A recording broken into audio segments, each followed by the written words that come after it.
wabarakatuh. Perkenalkan, saya Feby Almira dari jurusan Pendidikan Bahasa Inggris dengan NIM 2201810. Hari ini saya telah bersama salah satu narasumber, yaitu guru yang berada di samping saya. Boleh perkenalkan diri, Bu? Ya, nama saya Ratni Yeti. Saya mengajar di TK di bawah Yayasan Kemenag, namanya RA Babul Istiqamah. Baik, Bu. Jadi di sini saya akan bertanya beberapa pertanyaan yang akan Ibu jawab seputar psikologi anak-anak yang Ibu hadapi selama mengajar di TK.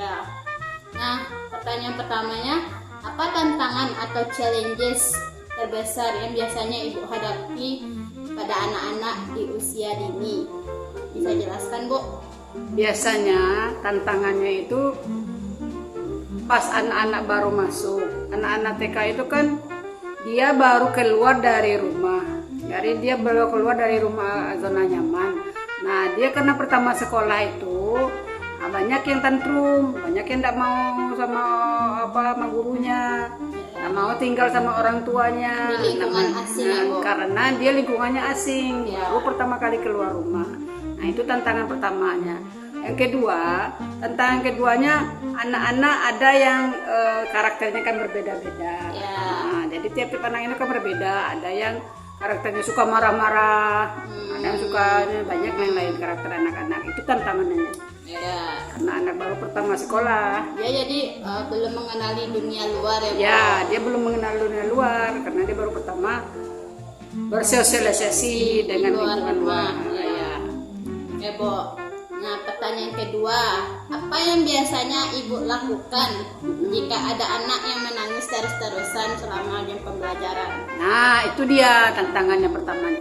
Nah, pertama-tama kita bujuk dia dulu. Ya. Dibujuk dia dulu, dikasih permainan. Kalau kita tidak bisa sambil bernyanyi-nyanyi juga kita bisa, dibujuk anaknya. Tapi kalau misalnya udah berapa kali kita bujuk, pokoknya udah segala cara kita usahakan, anak itu kan dia tantrum, kita biarkan dulu dia menangis sebentar, karena dia unek-uneknya biar keluar dia dulu, Biarkan dia menangis, biarkan dia dulu menangis, melepaskan segala emosinya.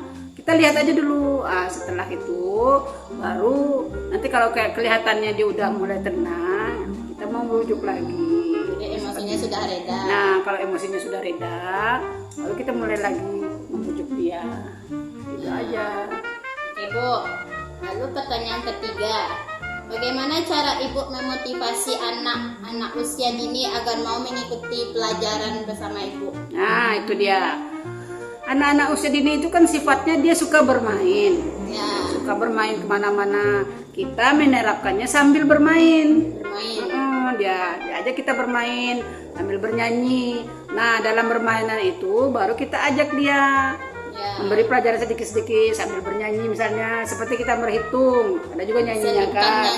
Ya, diselipkan dengan nyanyi sampai situ. Baru habis itu kita kenalkan pelajaran. Kalau dia udah selesai, kalau dia udah senang gitu, nah baru kita masukkan pelajaran dengan bermain. Berarti sama seperti sebelum pembelajaran mulai kita otaknya. Ya, kita ice breaking dulu. Anak-anak TK itu perlu itu dia. Jadi biar anak tuh mau mengikuti. Nah, ya mau mengikuti kita karena kita ajak dia bermain. Dia senang. Dia senang. TK itu kan sifatnya seperti itu. Suka bermain. Makanya dalam TK itu kita belajarnya sambil bermain. Itu konsepnya TK. Oke, Bu. Lanjut. Ya. Apakah Ibu pernah menemukan perbedaan cara belajar pada anak-anak? Misalnya anak ini suka bernyanyi, anak ini tapi suka menggambar. Ada lagi anaknya suka yang itu. Bagaimana Ibu menghadapinya? Nah, setiap anak itu kan karakternya berbeda-beda. Ada anak yang suka bernyanyi, ada yang suka main-main saja. Kita lihat dulu dia karakter anak itu. Nah, kalau anak seperti misalnya anak yang suka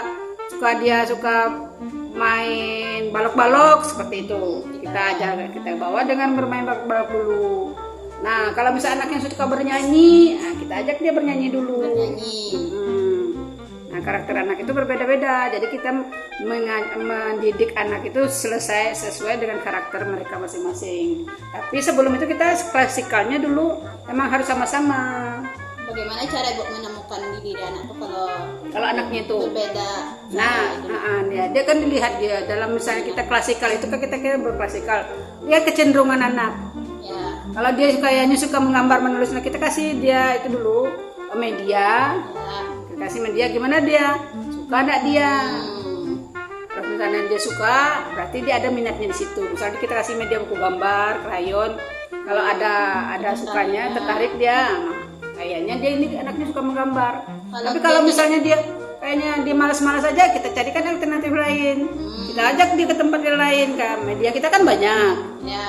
Ada puzzle juga. Nah yang dia suka. Nah itu dia sambil main. Nah kalau misalnya udah selesai, udah mau dia di situ tuh, dalam simulasi itu tuh kita mengajarkannya sambil bermain. Sambil bermain. Ya sambil bermain kita ngajarannya. Sifat anak memang selalu ingin bermain. Nah sifat anak TK itu memang selalu bermain. Oke. Boleh.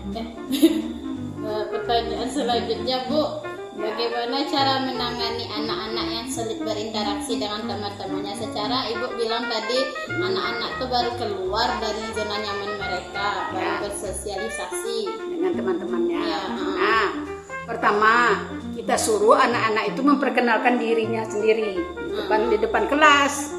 Misalnya ada teman baru. Ya. Kita kan berkumpul bersama-sama nih, kita suruh anaknya ke depan, perkenalkan dirinya dulu, siapa namanya. Kalau misalnya kadang-kadang anak yang nggak mau nangis, kita kasih dorongan motivasi. Ya kita kasih dorong motivasi, kita bujuk-bujuk dia, mesti anaknya pintar.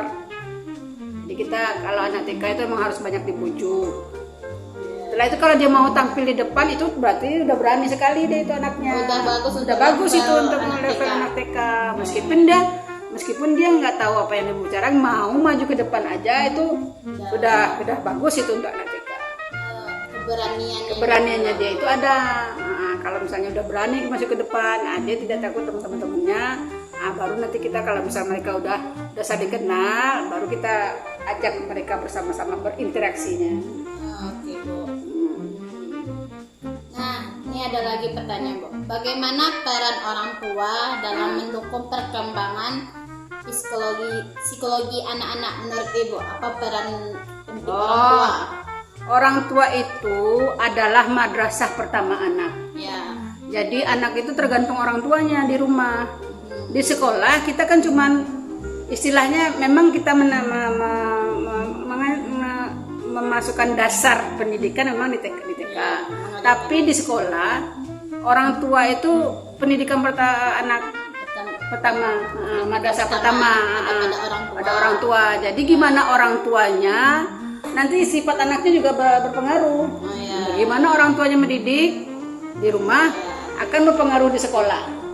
Nah itu yang akan kita hadapi, berbagai macam. Jadi berbeda-beda background orang tua, berbeda juga perilaku anak di sekolah.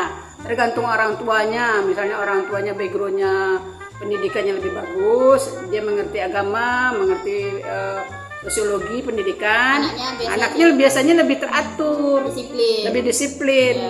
Tapi kalau misalnya orang tuanya di rumahnya lepas saja, semuanya diturutin, anaknya di sekolah lebih susah diatur, lebih tantrum, susah diatur.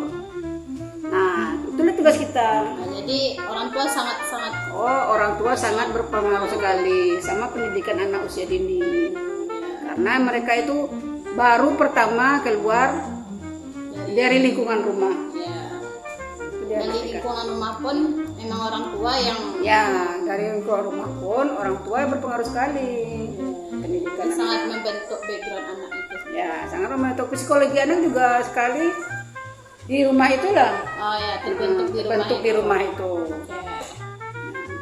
Bu, terakhir ya Bu, bagaimana cara Ibu menangani anak yang jenuh dalam belajar? Itu dia. Kalau anak yang jenuh dalam belajar, biasanya kalau di TK itu kan dia ada pembelajaran outbound, keluar. Keluar. Tidak harus di dalam kelas. Kalau kayaknya anaknya sudah bosan, kita ajak dia keluar. Misalnya tema kita binatang. kita bawa dia keluar, kita lihat ada binatang apa gitu. Apa kalau enggak kita misalnya temanya tanaman, kita bawa keluar, kita lihat tanaman apa aja yang kita pelajari. Nah itu dia supaya anaknya tidak bosan di dalam kelas. Dia jadinya makanya kalau di TK itu kan bervariasi. Ada pembelajaran di dalam kelas, ada di luar kelas, ada eksperimen. Jadi anaknya itu jadi nggak bosan. Maka pembelajaran itu kita tiap hari kan kita lihat anak ini seperti apa maunya. Kita kan mengulang kecenderungan anak itu kita tuh lihat juga. Itu. Oke dah. Sudah semua pertanyaan Ibu jawab. Terima kasih Bu untuk hari ini. Semoga kita dapat mendapat pelajaran dari interview hari ini Bu. Terima kasih. Sekian dari saya. Wassalamualaikum warahmatullahi wabarakatuh. Waalaikumsalam warahmatullahi wabarakatuh.